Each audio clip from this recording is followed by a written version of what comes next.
sit down and rest relax. ಅದಕ್ಕೆ ಈ ಜಾಗ ಮಾಡಿದ್ದೀವಿ. ಬನ್ನಿ ಸರ್ ನಮ್ಮ ಬೇಕರಿಯಲ್ಲಿ ಹೊಸ ಥರ ಅಂದರೆ ನಿಮ್ಗೆ ಯಾವ ಪ್ರಾಡಕ್ಟ್ ಬೇಕು, ಟ್ರೆಡಿಷನಲ್ ಬೇಕಾ, ಅಥೆಂಟಿಕ್ ಬೇಕಾ, ಫ್ರೆಂಚ್ ಸ್ಟೈಲ್ ಬೇಕಾ, ಎಲ್ಲ ಇದೆ. Everything under one box. Madam ಈ ಕಡೆ ಬಂದ್ರಿ, ಸೆಂಟ್ರಲ್ಲಿ ರೆಡಿ. ಆನ್ ಕ್ಲಾಸ್ ಸರ್ ಇಲ್ಲಿ ಮುಂಚೆ ನಾವು ಒಂದು ಒಳ್ಳೆ ಐಸ್ ಕ್ರೀಮ್ ತಿನ್ನಬೇಕು ಅಂತ ಹೇಳಿದ್ರೆ ಅದಕ್ಕೆ ಒಂದು ಬೇರೆ ಕಡೆ ಹೋಗಬೇಕಿತ್ತು, ಇಲ್ಲ ಒಳ್ಳೆ ಬೇಕ್ರಿ ಫುಡ್ ಬೇಕು ಅಂದರೆ ಒಂದು ಕಡೆ ಹೋಗಬೇಕಿತ್ತು. ಇವಾಗ ಒಂದು ಪಪ್ಪು ಮನೆಗೆ ಏನಾರು ಪಪ್ಪು ತಗೊಬರ್ಬೇಕು ಸಂಜೆ ಅಂತ ಹೇಳಿದ್ರೆ ಅಲ್ಲಿಗೆ ಒಂದು ಕಡೆ ಹೋಗಬೇಕಿತ್ತು. ಸೊ ನಮಗೇನು ಐಡಿಯಾ ಬಂತು ಅಂತ ಹೇಳಿದ್ರೆ ಎಲ್ಲನೂ ಒಂದೇ ಥರ. ಇವಾಗ ಸೂಪರ್ ಮಾರ್ಕೆಟ್ ನೋಡಿದ್ದೀವಿ, ಆದರೆ ಬೇಕ್ರಿ ಸೂಪರ್ ಮಾರ್ಕೆಟ್ ನಾವು ನೋಡಿದ್ದಿಲ್ಲ. ಸೊ ಆ ಒಂದು ಕಾನ್ಸೆಪ್ಟಲ್ಲಿ ಬಂದು ಸೊ ಇಲ್ಲಿ ನಿಮಗೆ 30 ರೂಪೀಸ್ ಕೇಕಿಂದ ಹಿಡಿದು ನಿಮಗೆ 2000 3000 ರೂಪೀಸ್ ಒಂದು ಕೇಕ್ ಅಂತ ಸಿಗುತ್ತೆ.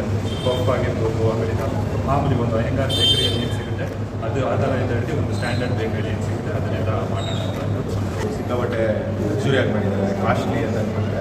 ಆದರೆ ಜನ ಒಂದ್ಸಲಿ ಒಳಗಡೆ ಬಂದು ನೋಡಿದ್ಮೇಲೆ ಗೊತ್ತಾಗುತ್ತೆ ಇದು ಸಾಮಾನ್ಯ ಜನಗಳು ಇದನ್ನು ತಗೋಬೋದು.